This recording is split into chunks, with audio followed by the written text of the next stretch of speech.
What do you look for when you're deciding where to send your birds? A handler that's not afraid of hard work?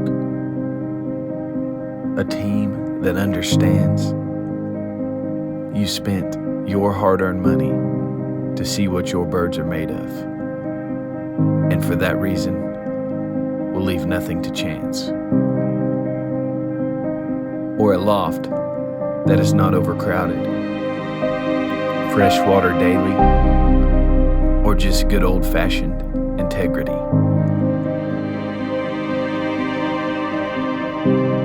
Maybe it's a tough race series that rewards only the very best. This describes the team at the US Open One Loft race.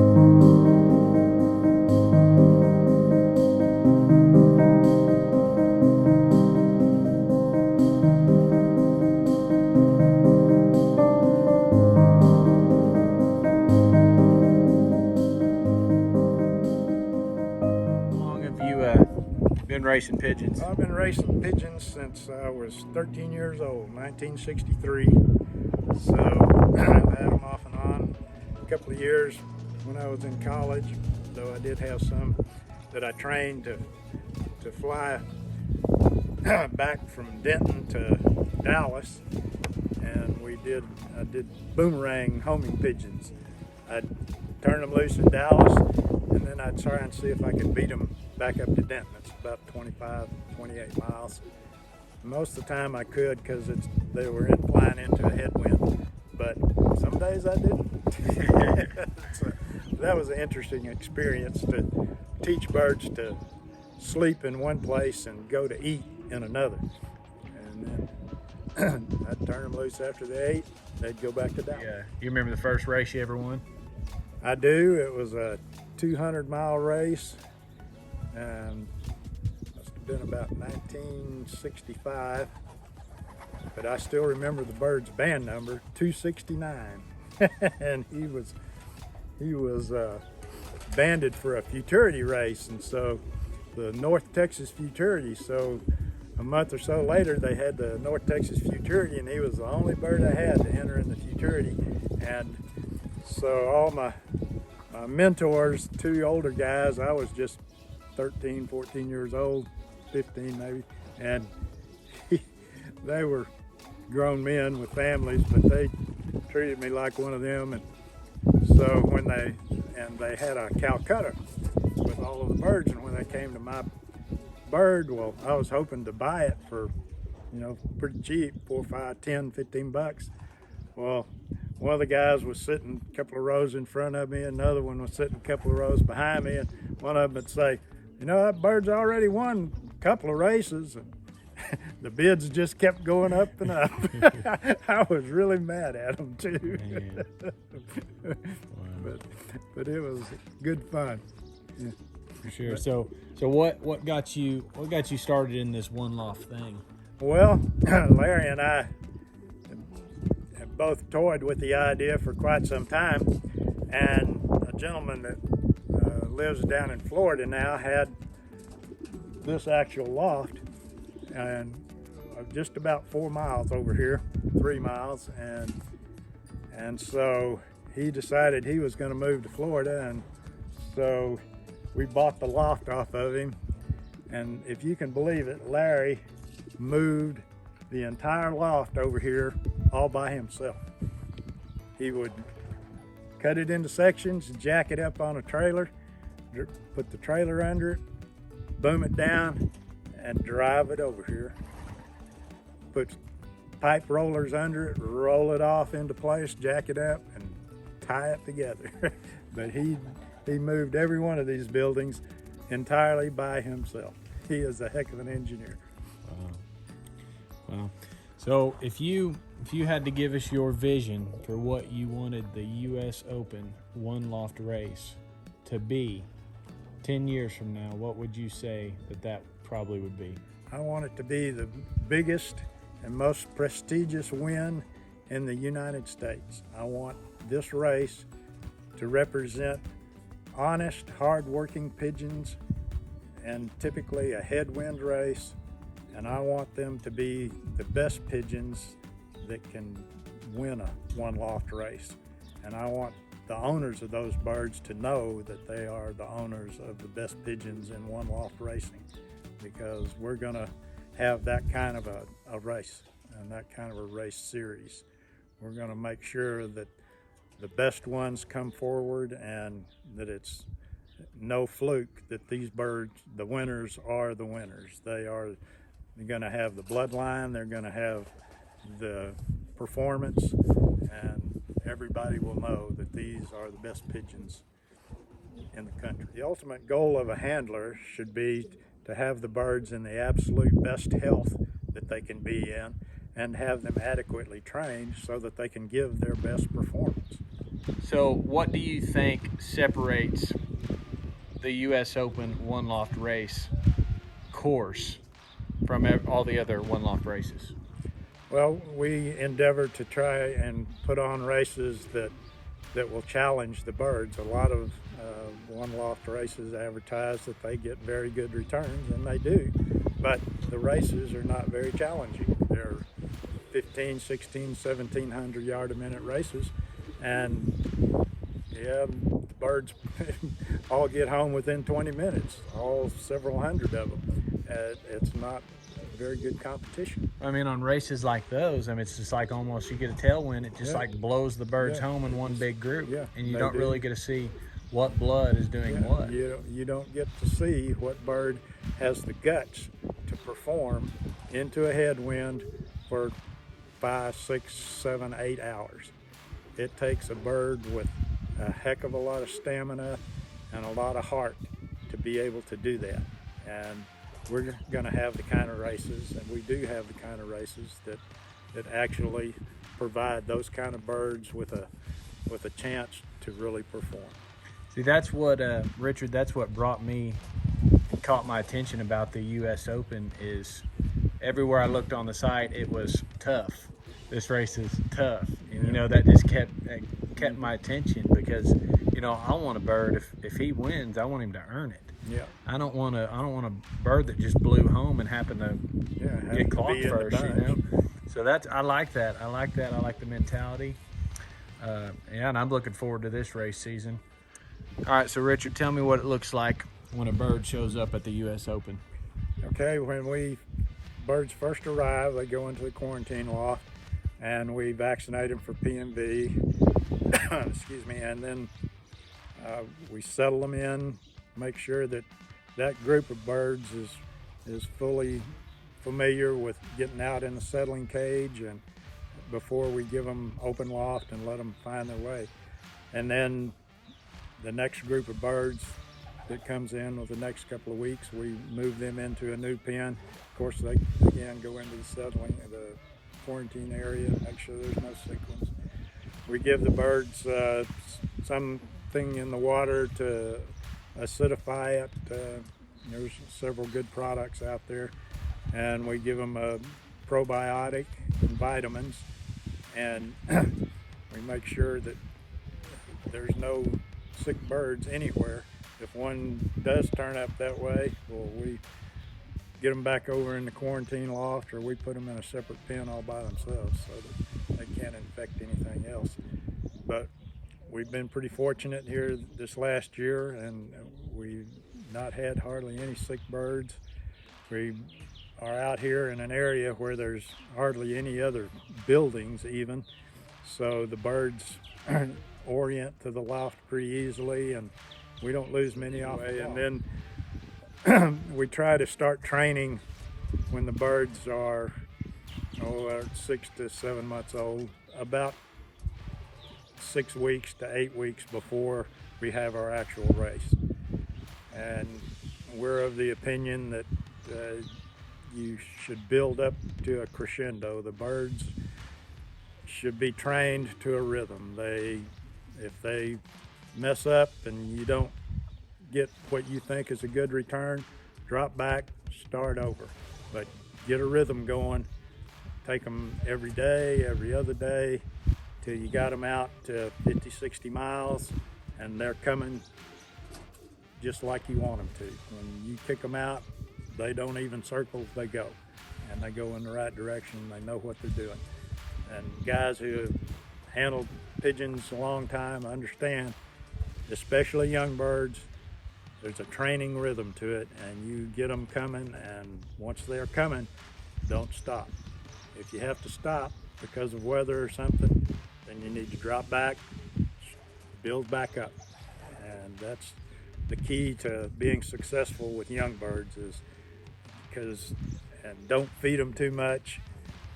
Some guys feed a lot and just have them orient because they know how to orient, but the race to the pigeon should be to get home to the feed trough before his loft mate. That's what makes the birds a race. And if you're a young bird racer in a club competition or a combine competition, if you don't learn that, then you're not going to do any good. But the birds race home to eat, and make sure that you train them to race home to eat, because that's the race for the bird. And they don't give a hoot what you think about it. If they want to get home before their loft mates to the feed trough, that's the race. Like that. So for a lot of guys, Richard, it seems like anymore everybody's worried about the training, and if their birds are being trained enough throughout the week, or is that handler, you know, a lot of guys, it seems like they want to sit in the house more than they do want to be out flying the birds and really working the birds.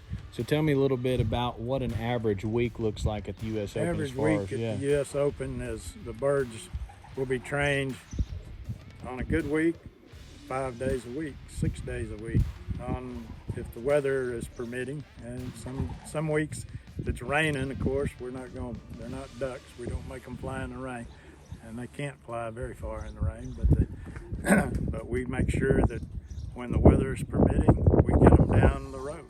And again, with that rhythm method in mind of building up to a crescendo, that's the way we do it. We want those birds to peak just before we start the race series and the qualifying race, and we'll make sure that they are challenged and that they get their road miles. My personal birds, when I train them, I train my young birds every day if I can. And I've won Digest Young Bird Loft of the Year 3 years ago, before he quit giving those awards. In 2017, I was the #1 ace young bird loft and for the Digest Awards in our competition there. So wow. So I believe personally that you guys have the toughest race series in the United States, hands down. And you wonder, how are those birds able to keep up with that race course? Well, it's because you guys are training them 5 or 6 days a week. Yeah. If you're training them any less than that, they couldn't handle this course that you guys put them on. That's correct. So it all makes sense now, is why they're able to fly a course like that. They can't all do it, and so our returns aren't what some other lofts brag about, but the birds that are here and the birds that finish the race series, those are good pigeons. And that's such a good point right there, because people don't realize when you have crazy high returns, the bird that won didn't really win, because you just don't know that at that point they're winning by chance, not by blood. You know, and that's what I loved about this race. I really did. When I look at the race series, or different, I enter a few one loft races around the country, and when I look at their results, I want to see results where several birds were in the top birds every time. And I don't want it to be, 15, 16, 1700 yard a minute races either. I want to see 12, 1300 yard a minute or less. And I want to see if the same birds were there all the time. And if they're not, then it tells me that those guys aren't really training enough for Tell me about that, Richard. What kind of clock you guys have been using? Unicon clock, because that's the systems that we use in our club races here also. But we've got 3 Unicon clocks here on the property, and just to make sure that if one takes a dive on us, we've got a backup. And then we've got, of course, the system on our computer, and we've had good luck with the Wind Companion setup. I come out here and set up the race, haul it, and Larry comes out an hour or two later and turns everything on and selects the right buttons on the computer, and the race is on. It'll be on the internet. So how big is this loft? It's about 200 feet all told. The one loft race portion is about 150, 160 feet.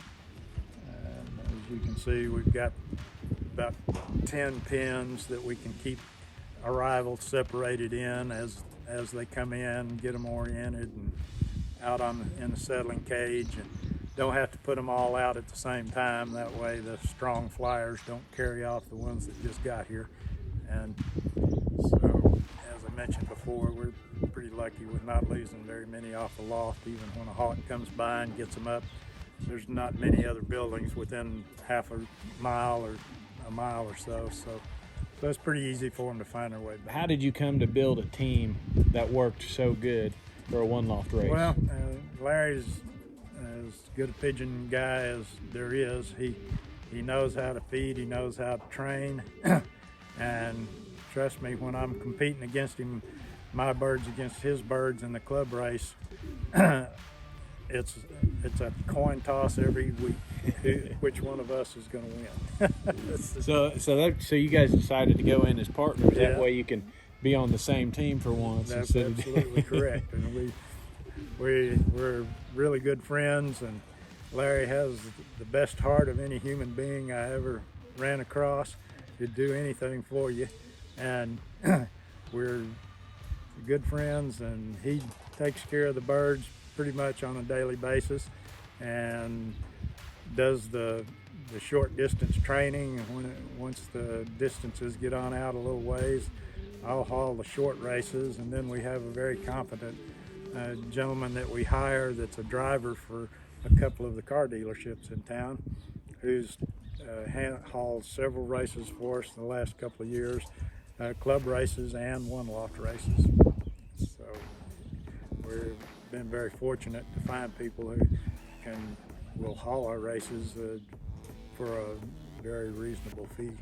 And we have our own truck that we haul the birds in,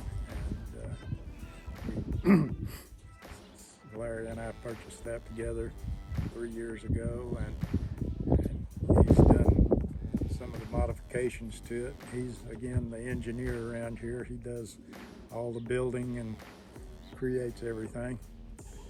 So, and we have great fun doing it together.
So I'm guessing this is why you guys are able to road train so much, is this system you got going on. Tell me a little bit about this. Well, it's not a new system, but it's the easiest way to catch and transport quite a number of birds. And we've got a narrow hallway down here where the birds come out, and they get used to going up and down the hallway out into the settling cage, and then when we release them on a daily basis, we release them out through this little chute here, which is just nothing but a couple of aluminum crates converted.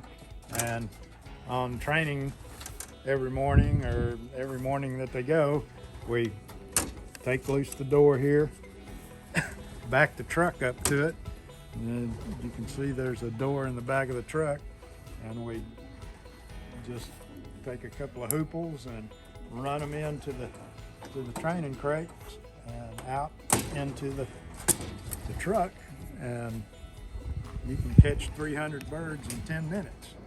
First couple of times is not real pretty, but after they've done it 2 or 3 times, believe me, they don't fool around. They get the hang of it.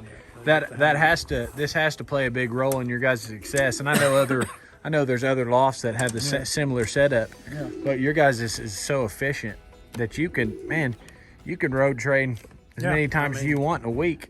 And it ain't a big deal to do so. No, we typically have a spot that's about 35 miles that we take the birds to on a very regular basis. We'll jump them out as we get nearer and nearer the races. We'll jump them out, but we have them coming home in 35, 40 minutes from 35 miles, and making sure that they can do that. And they do it 3, 4, 5 times a week. And then on Saturday, I'll take them 60 miles. And then we take them back 3, 4, 5 times the next week, 35 miles.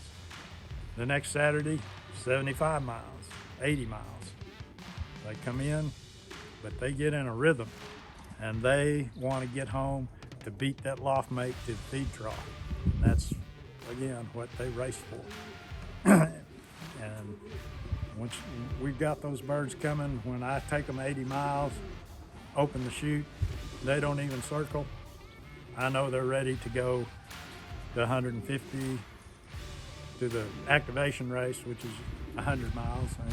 And then every week, if the weather permits, and we have to wait because of the way our course is from the south, so we have to wait till the front comes through, and we've got a northwest wind for a headwind race, and sometimes that'll make us wait a week or so, 10 days. But when we get a front, the birds have been 25, 30 miles. They've been 35 miles several times.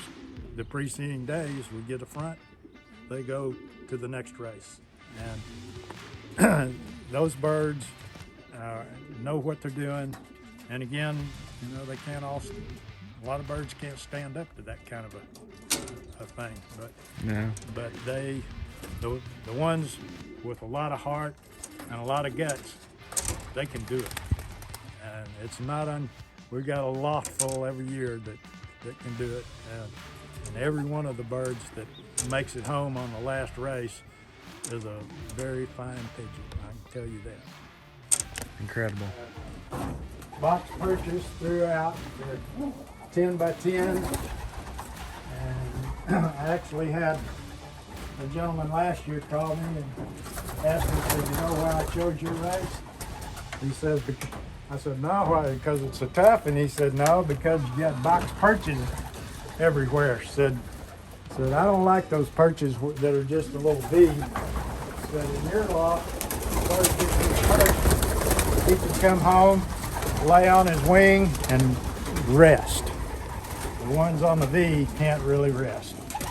Yeah. We've got perches for actually about 800 and some odd birds. We go. We can add more if we need to, but this is a good area. We want to make sure that we have good fresh air for every bird to breathe, and we've got wire ceilings, plenty of ventilation, of course, with the expanded metal floors, and we keep. Notice here we've got faucets about every other pen. Nice and easy to keep fresh water. Change them out every day. We've got a big can full of bleach water that we take the waters out of the bleach water can, bring them down, fill them up, take the ones from the day before, empty them out, put them in the bleach water. So we don't have any problems with contamination that way, and the birds stay plenty healthy.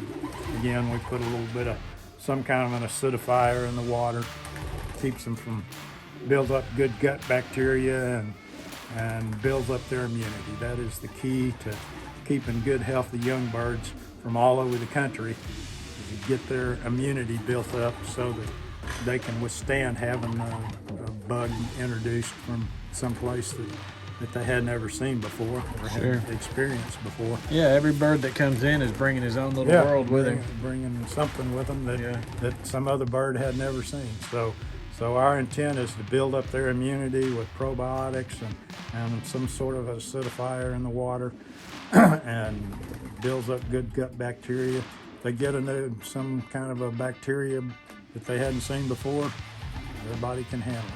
If they get some kind of a virus that they had never seen before, they can fight it off. And so, yeah, they might get a little off for a day or so, but their body is good and healthy. They've got good gut bacteria. They'll fight it off. They won't even, you probably will never even know that they've been sick. Just keep right on playing. Yep. Awesome. That's a long ways down there to the end of that loft, ain't it? It's So you guys, this is just half of it. The other half goes on just as far down the other way. So awesome. Go ahead and take me on your morning routine, what that looks like for you guys here at the U.S. Open. okay, right now we're go by the post office and pick up any birds that have come in. We mark them, be sure we've got their band numbers and stuff all recorded and with who the owners are, and then we come down through and I'll mix up some vitamins, a probiotic, and the feed. Come down and feed the young birds, feed the new loft entries. I'll go back while they're eating and take the old waters, dump them out, or not old waters, but the waters that were put out the day before, and empty them out, put them in the bleach water. Then I'll take fresh drinkers out of the bleach water, rinse them out, put an acidifier of some sort in the water, and bring it down and place it for the birds so that they have fresh water every day. And that's make it easy for them to find the water. And I noticed not very far from every drinker is a faucet with fresh water right there, so it's just super easy for you guys to. What I do is put the acidifier in the container, just so I'm not having to carry several 8-pound containers of water. Absolutely. Bring it down to the faucet, fill it up, turn it up, put it in place. So we have ample opportunity for them. And then we've got the stuff out here.